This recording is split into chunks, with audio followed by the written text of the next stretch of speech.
Baik, nama saya Ambar Bawono Hidayat.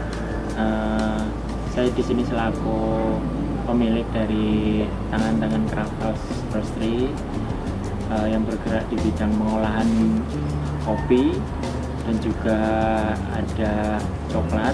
Cuman kita concernnya di kopi. Juga produksi dari mulai biji sampai dengan bubuk. Kalau proses lahirnya Tangan-Tangan itu diawali dari waktu itu ada event cupping yang itu ada 295 jenis kopi, dan di situ saya coba merasakan seperti apa kopi yang ada di Indonesia. Nah, dari situ, dari berbagai rasa yang ada di situ, yang menjadi trigger kenapa saya ingin sekali mengulik dunia kopi. Di situ ada keunikan tersendiri dari berbagai macam rasa yang ada. Nah, akhirnya saya coba untuk memperdalam ilmu kopi itu sendiri dari mulai pengolahan yang ada di hilirnya. Kalau dulu kan harus di kebun, kalau hilir kan dari mulai di roastery. Nah, itu saya coba belajar di Jember sekaligus untuk mengambil satu mesin kopi, mesin pengolahan kopi, mesin roastingnya itu tadi. Nah, kemudian dari situ saya coba buat produksi sendiri dulu untuk kalangan sendiri, ternyata bisa. Nah, dari situ coba mencari-cari nama dengan kakak ya, dengan kakak itu apa baiknya misalnya. Terus itu tadi ada nama Tangan-Tangan Craft House Roastery gitu. Kalau sebenarnya lebih ke arah alasannya kenapa ke dunia kopi itu murni semuanya itu ya jalan yang maha kuasa ya kalau menurut saya, karena itu yang saya alami dari pengalaman religi itu yang kemudian ditunjukkan jalan ini untuk sebagai bekal hidup saya atau jalan hidup saya. Nah, saya coba tekuni itu hingga sampai sekarang ya.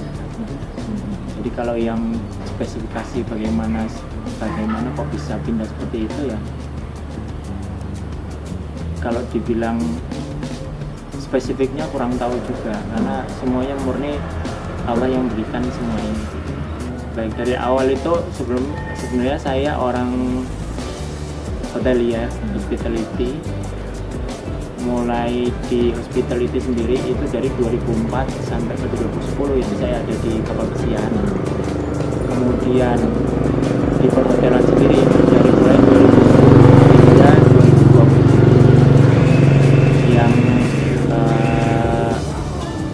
kenapa terus akhirnya memutuskan untuk keluar dari hotel itu dikarenakan saya di Ganjar sakit, yang membuat akhirnya saya memutuskan untuk tidak melanjutkan di dunia perhotelan,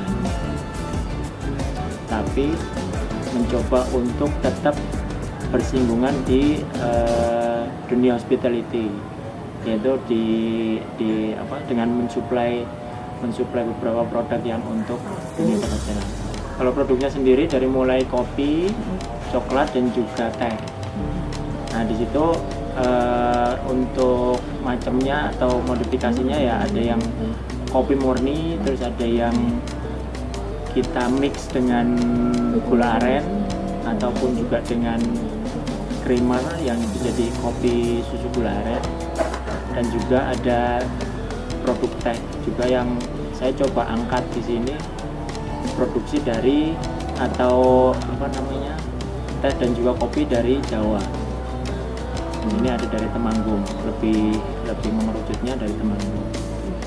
Kalau kaitannya dengan packaging itu kan setelah saya mengikuti pelatihan yang diadakan dari pemerintah ya, itu ada beberapa yang sudah ada persyaratan tersendiri, kayak kopi itu baiknya pakai packaging yang bagaimana kan, seperti itu. Sampai akhirnya waktu itu kami coba untuk membuat sendiri packagingnya, dan itu effort sekali, benar-benar effort. Nggak bisa dilakukan dengan satu orang, harus dengan banyak orang, harus dengan overtime, dan itu butuh luar biasa. Nah, yang seperti ini kan harus dicari solusinya gitu. Kemudian berjalannya waktu, dan itu alhamdulillahnya nggak terlalu lama. Saya coba pas waktu itu ada pameran ya, waktu itu ada pameran di Jogja, ada beberapa dari produk ataupun perusahaan kemasan gitu. Nah, itu mencoba menawarkan beberapa opsi gitu. Setelah saya adakan komunikasi dengan beberapa perusahaan tersebut, saya sudah coba pilih yang salah satunya yang terdekat gitu, dan supaya bisa komunikasi lebih lancar, dan juga ekspedisinya juga lebih lancar gitu. Kalau sampai sekarang waktu itu kan masih belum ada spesifikasi khusus. Nah, cuman berjalannya waktu kami baru mau coba mencari untuk yang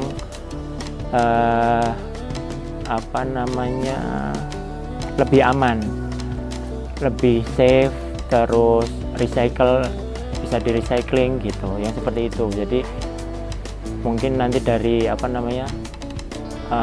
karena nggak banyak yang menyediakan kemasan yang punya spek seperti itu, Mbak. Kalau itu kita pakai yang aluminium foil ya, yang aluminium foil atau yang metallized. Nah, yang seperti itu pernah kita coba pakai kalau untuk yang printing saset yang kita masukkan ke hotel, itu pernah buat dengan yang aluminium foil dan juga metallized. Ternyata yang metallized itu lebih tidak kaku gitu, jadi lebih enak dipegang, juga lebih enak gitu. Terus untuk yang pouch, nah itu lebih pakai yang aluminium foil. Selama kami bermitra dengan Magenta, secara signifikan keluhan itu tidak ada. Yang pasti saya coba maintain loyalitas ke Magenta tersendiri untuk bisa menjaga hubungan kinerjanya dan juga menjaga kualitasnya.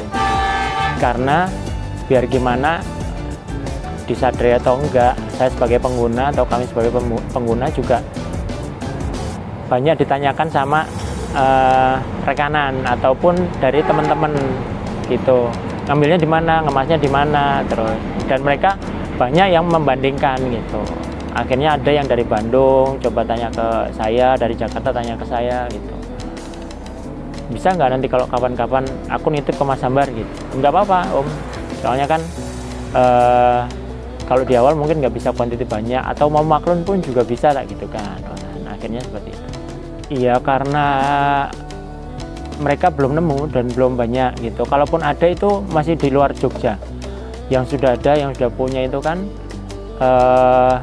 Solo itu pernah ada, tapi itu mereka bukan produk kopi ya. Nah, kalau yang di Jakarta ada dari produk kopi sendiri. Terus yang di Jogja ini mereka belum nemu gitu. Dan memang saya berusaha untuk ngambil semuanya itu yang ada di Jogja dulu. Kalau kita bisa ngangkat yang di Jogja, kenapa harus keluar Jogja kan gitu. Kalau kedepannya pengen mengembangkan roastery-nya, jadi ya sebenarnya beriringan kalau kita ngomong dengan kafenya.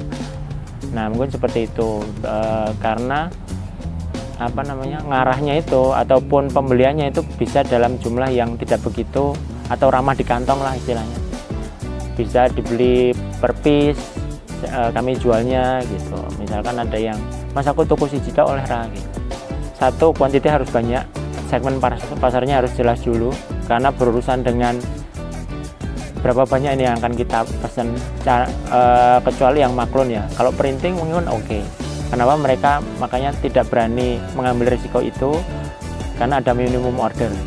Akhirnya mereka maklun ke kami seperti itu.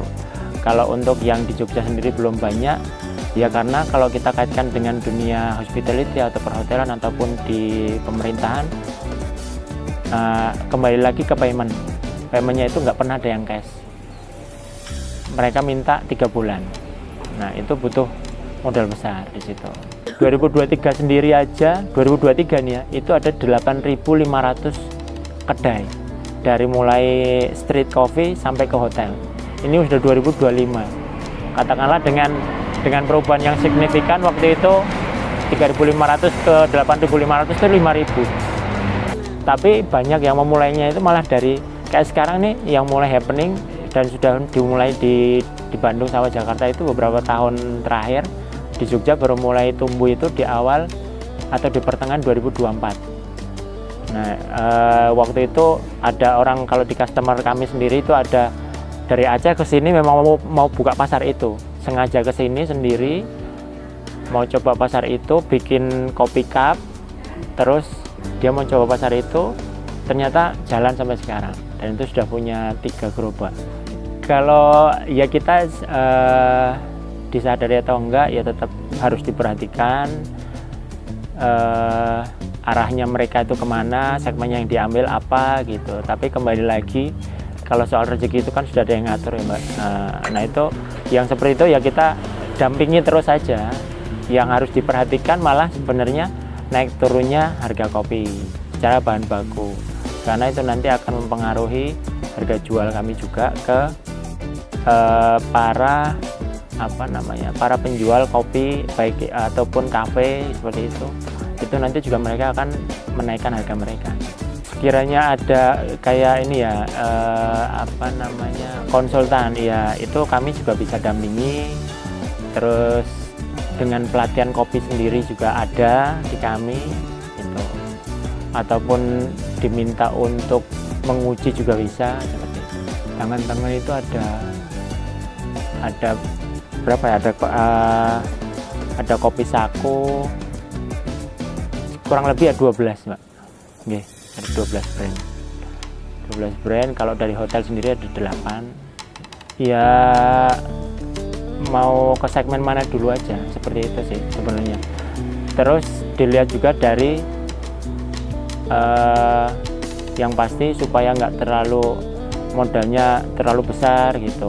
Jangan terlalu jangan langsung bermain ke yang coffee shop, kecuali memang sudah ada dananya. Tapi kalau misalkan masih kita meraba-raba, ya baiknya di slow bar ataupun di ready to drink yang tidak begitu berisiko.